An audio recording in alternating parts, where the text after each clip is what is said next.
शादी के बाद अथर्व और आर्या चूरू कबीले आ गए, जहां शादी के बाद की रस्में चल रही थी।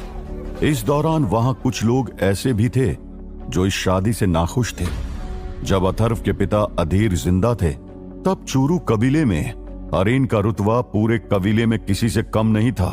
कबीले के सभी लोग उनका बहुत आदर करते थे। इसका कारण साफ था, सभी लोग अधीर की काबिलियत को मानते थे, और क्योंकि हरीन उनके पिता थे, इसलिए सभी ताकतवर लोग भी हरीन का सम्मान करते थे। यहां तक कि कबीले का मुखिया भी उनसे आदर से बात करता था। लेकिन बेटे की मौत के बाद उनका इकलौता पोता मिस्टिक वेन्स के खराब हालत के साथ पैदा हुआ। हालांकि हरीन को अब भी शहर का सबसे ताकतवर इंसान माना जाता था, फिर भी अब कोई उनसे डरता नहीं था। उनका बेटा मर चुका था, पोता अपंग था, और अब उनके पास कोई दूसरा वारिस भी नहीं था।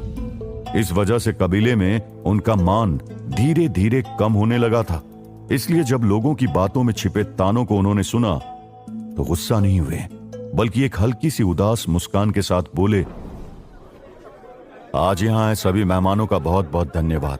मैं सबको शादी के इस जश्न में शामिल होकर शराब का आनंद लेने के लिए न्योता देता हूं। उनकी ये बात सुनते ही तीसरे बुजुर्ग खड़े होकर बोले, मैं ज्यादा देर तक नहीं रुक सकता और मुझे शराब की जरूरत नहीं है। मेरा पोता प्राथमिक ज्ञान क्षेत्र के 7वें स्तर पर पहुंच चुका है। अब उसके ट्रेनिंग का वक्त हो गया, इसलिए मैं विदा लेना चाहता हूं। तीसरे बुजुर्ग का पोता चमन सिर्फ 17 साल की उम्र में प्राथमिक गहन क्षेत्र के 7वें स्तर तक पहुंच गया था। इतनी कम उम्र में यह सफलता उसके उज्जवल भविष्य का संकेत देती थी। बाकी 3 बुजुर्ग भी खड़े हुए और तीसरे बुजुर्ग को बधाई देते हुए बोले, इसमें कोई ताज्जुब की बात नहीं कि आप इतने खुश लग रहे हैं। यह वाकई बहुत बड़ी बात है। ये सब देखकर हरीन के चेहरे पर हल्का गुस्सा दिखने लगा।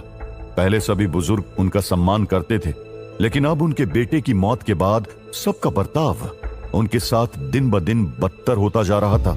वे अक्सर हरीन के सामने अपने पोतों की खूबियां बढ़ा चढ़ाकर बताते थे, और अब जब हरीन के पोते की शादी हो रही थी, तब भी वही कर रहे थे। तभी अचानक रस्मों के संचालक ने रस्में जल्दी पूरी करवाने की कोशिश की और ऊंची आवाज में बोला, दूल्हा दुल्हन अपने कक्ष में जाएं। खास मेहमान कृपया खाने के लिए चलें। ढोल नगाड़ों की आवाज के बीच, जिन पर सबकी निगाहें थी, नया जोड़ा रस्में पूरी करके अथर्व के छोटे से आंगन की तरफ बढ़ चला। दुल्हन कक्ष वही कमरा था जहां अथर्व रहता था। उस कमरे को पूरी तरह लाल रंग से सजाया गया था। फर्श पर एक सुंदर